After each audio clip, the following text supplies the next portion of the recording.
அனைவருக்கும் வணக்கம். நான் உங்கள் பழனி. இப்போ இந்தியாவில் பார்த்தீங்கன்னா ஆர்டிஃபிஷியல் இன்டெலிஜென்ஸ் 2026 சம்மிட்னு சொல்லி ஒரு மிகப்பெரிய ஒரு கூட்டம். வெளிநாட்டினர், அது மாதிரி வெளிநாட்டோட அதிபர்கள், பிரைம் மினிஸ்டர்ஸ், ஸோ இந்த மாதிரி நிறைய பேர் இதில் வந்து பார்ட்டிசிபேட் பண்ணி இதில் ஒரு மிகப்பெரிய கான்ட்ரிபியூஷன் கொண்டு வந்திருக்காங்க. அதே மாதிரி கூகுள், பெரிய பெரிய நிறுவனங்களோட சிஇஓ, சிஎஃப்ஓ, முக்கிய பொறுப்பில் இருக்கக்கூடிய பிரமுகர்கள், அதையும் தாண்டி வெளிநாட்டு எக்ஸ்பர்ட்ஸ், வல்லுநர்கள்லாம் வந்து பார்ட்டிசிபேட் பண்ண இந்த ஈவெண்ட்டில் 11 சகோதரர்கள் வந்து ஒரு சம்பவம் பண்ணிட்டாங்க. அது என்னன்னா, நார்மலாக அந்த ஈவெண்ட் அட்டன் பண்ணுற மாதிரி போய் டப்புன்னு சட்டையை கட்டிட்டு அவங்க 6 பேக்ஸை காமிச்சு இந்த மாதிரி அந்த சட்டைக்கு பின்னாடி இப்போ நமது நாட்டோட பிரதமரை வந்து கேளிக்கையாக சித்தரித்து ஃபோட்டோஸ் எல்லாம் போட்டு ஏதோ இதுக்காக பண்ணியிருக்கிறாங்க.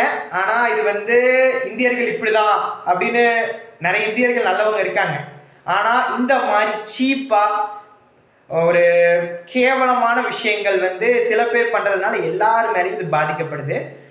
அப்புறம் இந்த மாதிரி அவங்க ஷோ காட்டினதில் அங்கே உள்ள மக்கள் தர்மடி கொடுத்து தட்டி தூக்கிட்டாங்க. காவல்துறையினர், அப்புறம் துணை ராணுவர்லாம் கண்ட்ரோல் பண்ணாங்க. உங்கள் கோபம் புரியுது, ஆனால் அதுக்குன்னு இப்படியே போட்டு அடிப்பீங்க. அந்த மாதிரி அந்த 11 சகோதரர்களை அடித்து துரத்தி விட்டுருக்காங்க. அவங்க வந்து எதிர்கட்சியினர்னு சொல்லப்படுது. இப்போ சென்ட்ரல் கவர்மெண்ட்ல இருக்கக்கூடிய எதிர்கட்சின்னு சொல்லப்படுது. ஆனால் இதெல்லாம் வந்து நியூஸ், இந்த ஆன்லைன் எடுத்த நியூஸ் படி தான். பட் ரியல் ஃபேக்ட்ஸ் நமக்கு இன்னும் வரல. அந்த 11 சகோதரர்கள் மேலே எஃப்ஐஆர் போட்டிருக்காங்க.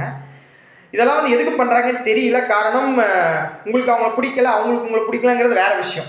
ஆனால் எவ்வளோ நல்ல பேர் இந்தியாவுக்காக எவ்வளோ சாதனைகள் பண்ணியிருக்கிறாங்க.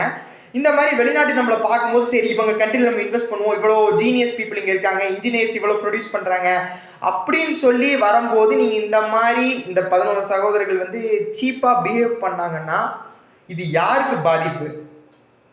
ஆப்வியஸாக நம்ம மக்களுக்கு தான். ஒரு நல்ல தொழில்நுட்பம் நம்ம நாட்டுக்கு வராமே போயிடும். அவங்களோட பார்வையில் எல்லா இந்தியர்களும் இப்படி தாங்கிற ஒரு மென்டாலிட்டிக்கு அவங்க வந்துடுவாங்க. எனவே இதை வந்து கண்டிச்சு அவங்க எஃப்ஐஆர்லாம் எடுத்துட்டாங்க. இதை பற்றி உங்கள் கருத்து என்ன? அதை நீங்கள் கமெண்ட்டில் லீவ் பண்ணுங்கள். ஜெய்ஹிந்த். தேங்க்யூ.